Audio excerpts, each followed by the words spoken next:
I wonder if I can ask you a question. Yeah, Obviously, we were in the extreme a few years ago, as you said, where like if anyone did something bad 20 years ago, they would act like he just did it today and they would destroy their life. Okay. absolutely. But now we've done a big shift. But every time a pendulum swings, it swings Yeah, it goes again. back and Do you forth. Yeah. think we're going to go back to the extreme, destroy people's lives over nothing? I don't think the extreme, because I think that 2020 was such a unique time. I don't think people realize how insanely culturally unique 2020 was. It was everybody was home, nobody was working, everybody was very well-meaning. When it came to politics, a lot of it was politics. We swung so far left in a way that got so insane, and I think right now we are swinging very far right. And then I would expect it to be like, we're going to swing back to the left, but it's not going to hit that extremist moment, and we're going to slowly go back and forth. And I'm hoping in like the next decade, it doesn't have the same momentum unless there's any massively impactful points, because that's what I'm hoping. It won't go that crazy, because that crazy.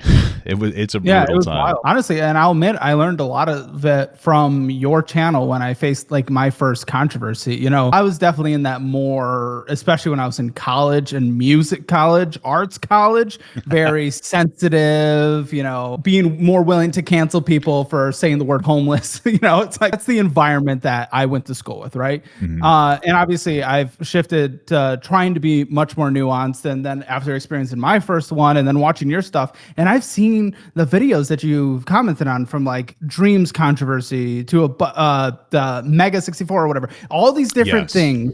And it's just like, oh my goodness, now it feels like almost every single controversy that I have witnessed over these last couple of years, a couple of them are valid, and then the rest are either way overblown or just a full false cancellation. And it's just ruined my trust in the internet bringing claims to people, which really sucks, because there actually are people that have done bad.